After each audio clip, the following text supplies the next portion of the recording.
You know what I'm happy about when why I'm attending? When I'm attending the seminar, I'm the slimmest in the group. You're what? The slimmest among them. Oh. Well, your BMI I can say is that. inappropriate I'm for the the class slimmest among anyway. you. They let you attend the class at Yeah, register? well, they don't mind as long as you are not really taking their seats. Like if there's no seat available, then Because probably. you have to have a minimum of a 40 BMI Really? to register for the class. Oh. But not if a friend. I don't know why they allowed me. They can put you down as Holy crap. it's called Support type of thing. it has a name, but it's basically translated to that. And then they'll ask them questions like just to Yeah. make sure that you're not going to disencourage. Okay, so on the right side, I told you to move the organs towards away from you, and you will find a blue vein here. You see that blue vein here? You see that? You see that one? That's the azygos vein. That's the azygos vein. And those small veins arising from it, branching from it, that goes to the, you see those small veins there? Those are the posterior intercostal veins going to the ribs. Okay, now the superior vena cava here on top, this is the inferior vena cava at the bottom. There. You see that now? And this goes up to that region, up to here. You see this one? Oh, yeah. This is still the inferior vena cava. And it is a separate, it is a different one from the azygos vein here, the small blue vein here. There. So on the left side is where you can find now the aorta. Very juicy. So you have to really clean it up and be careful when you break down the ribs that you want. Okay. Has anybody in here ever done CPR?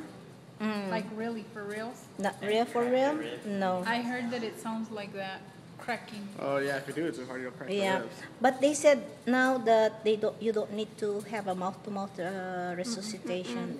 There's a new one now. But still, during compressions, Yeah, you still have they it. crack.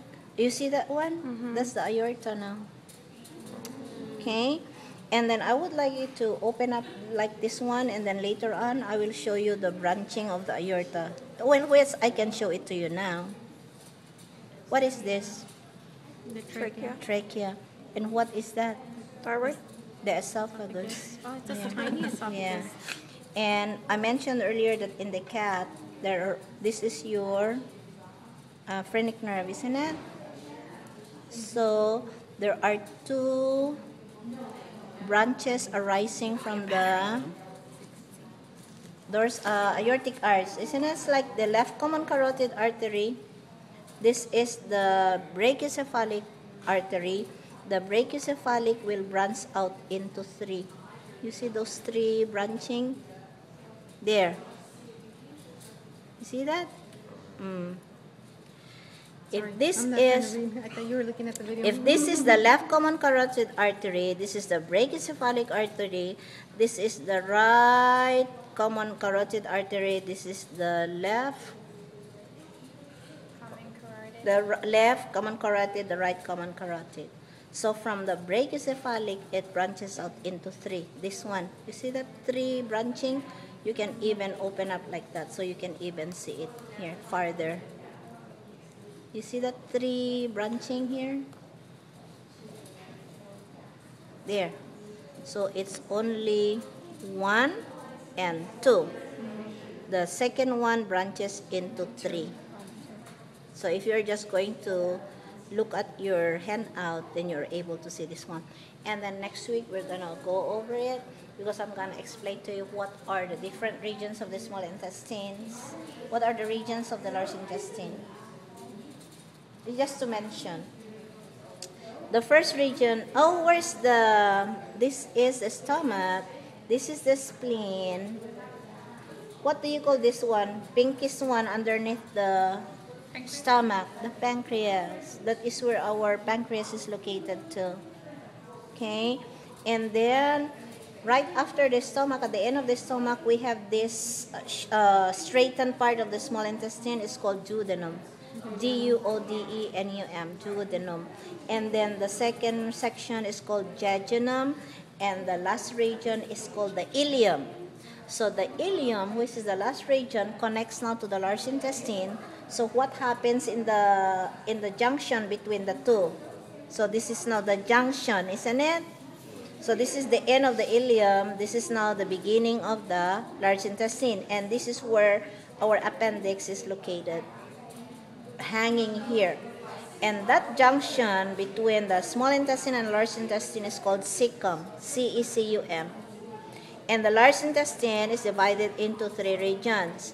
The one that goes up is the ascending colon, because large intestine is also called colon, C-O-L-O-N. This is the ascending colon. The one that crosses the abdomen is called the transverse colon, and the one that goes down is the descending colon. Now, one of the differences between human and cat is we have what we call a sigmoid colon in human. A sigmoid is an S-shaped part of the lower part of the large intestine. And then, of course, you have your urinary bladder. Okay? And then later on, when we clean this up, you can see all those, the kidney, and then, of course, the connection of the kidney towards the urinary bladder is called the ureter, and so on. So, like, study these ones that we identified first, and then we'll go through again on Thursday, next week. Because after next week, we have your practical exam. Okay? Okay.